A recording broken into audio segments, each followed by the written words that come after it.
Hello, with me today I have Rob Crayfourd, Portfolio Manager at the CQS Natural Resources Growth and Income Trust.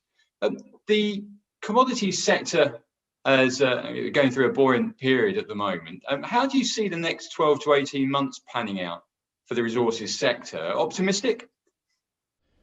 Yeah, we're very optimistic. I mean, we're looking at an environment where we're seeing demand recovering as countries emerge from extended lockdowns, and that increase in demand that comes with that. And at the same time, we're seeing supply remain constrained. So we see the lack of investment over the last 6 or 7 years into new supply, and as a result, there just isn't really much growth coming through. And that's from energy to base metals and just mining in general.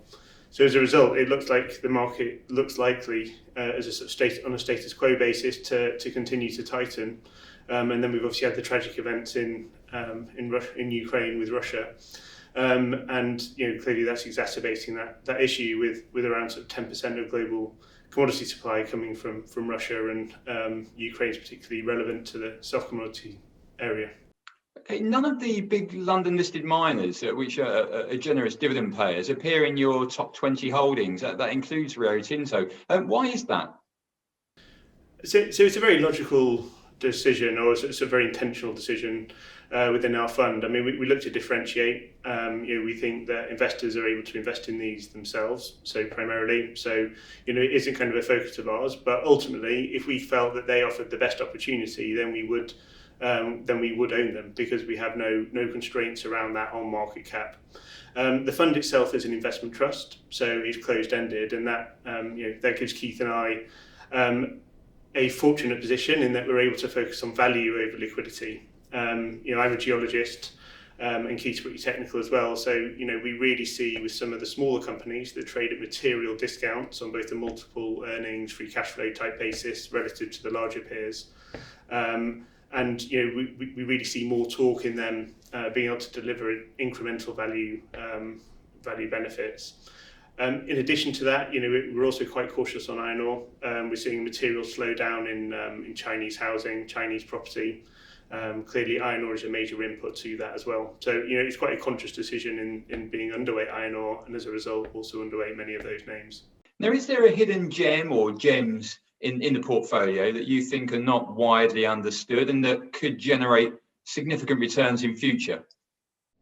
Yeah, I mean that's very much what we look to do. We look to find those names that really are heavily discounted relative to the underlying value. You talked earlier. You talked previously to a couple of names in there, such as Sigma Lithium, which has been a very strong performer. That very much would have fitted that bill. If we look across the portfolio, there's many other names that would fit a similar type remit. So they're trading material discounts to their underlying NAV. We believe that they will re-rate as they either progress the projects, bring them forward either through permitting, exploration, or into in that case through into production. So we're seeing that in a similar theme. We're seeing that across many electric metals.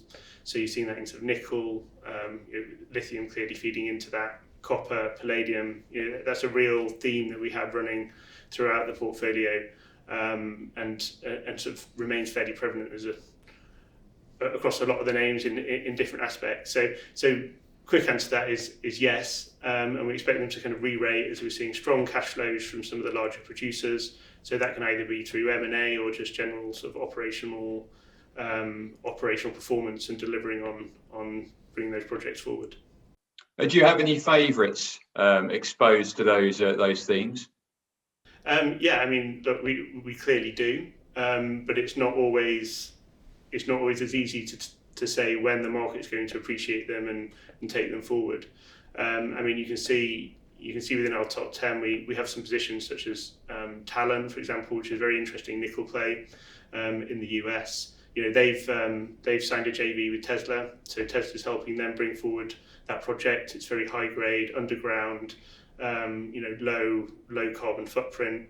Given its access to renewables, clearly the support of Tesla is very helpful towards them getting permitting, which is always the issue in sort of tier 1 jurisdictions such as the US, where you have good property rights, but the issue is getting them firstly into production. With that one, for example, we even saw the White House mention their name as a supplier of future key key metals, and that still trades at a material discount to the underlying NAV in our view, because they continue to deliver on drilling and see further upside towards the asset. Of course, the other big story for investors has been inflation, interest rates, and central bank policy. Do commodities provide a hedge against inflation? Yeah, I mean, they definitely do. And if we look historically, they've always performed well in inflationary periods.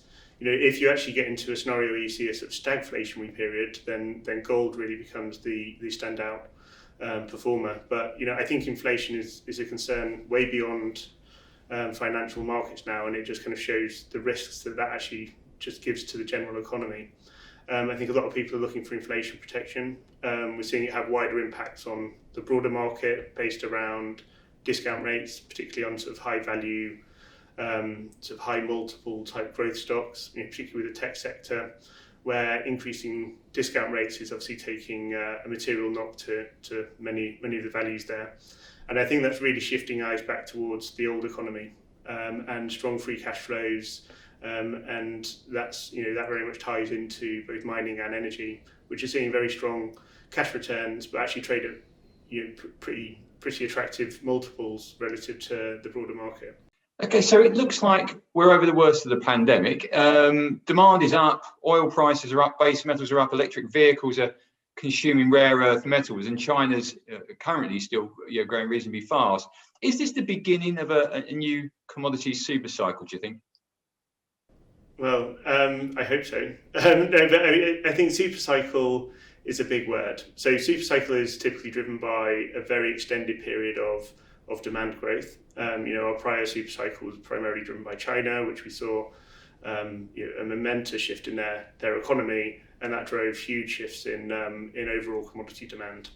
I think what we're seeing here is slightly different and slightly more nuanced. So we are seeing demand strength, particularly coming out of lockdowns, as we touched on, but we're also seeing additional demand coming from the energy transition, and therefore the requirement for those materials that feed into the energy transition. And that's seeing huge government support, that's seeing investor support, and that's seeing a lot of sort of capital flowing that way, and therefore bringing that new demand.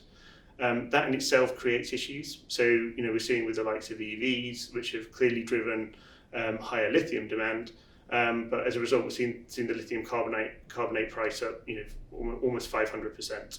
So it just shows that the ability of the real economy and the supply of materials to actually adjust and meet that demand and demand expectations, there's likely to be a lag effect, and that is ultimately being extended, because what we're seeing now is a more environmental focus by governments. We're seeing which is making permitting of projects more difficult. We're seeing higher prices leading to some countries looking to increase taxation. That's adding uncertainty and again limiting investment into new supply. And then obviously we've got the Russia-Ukraine situation, which is clearly having material impacts on, or adding material uncertainty towards supply going forward. So what we're seeing here is there's a degree of super cycle aspect around demand that you can say that we can see that this is going to stick around for a material period of time, and we're talking multi-decades. But the real supporting factor here is on the supply side, where supply has been heavily constrained initially by low levels of capex due to the sort of prior extended trough in the cycle. But now it's becoming increasingly difficult to actually permit and bring on new projects, and that's especially relevant in the likes of oil and gas, and clearly in coal, which just today we're looking at the coal benchmarks of about a third, and that's from already near record highs.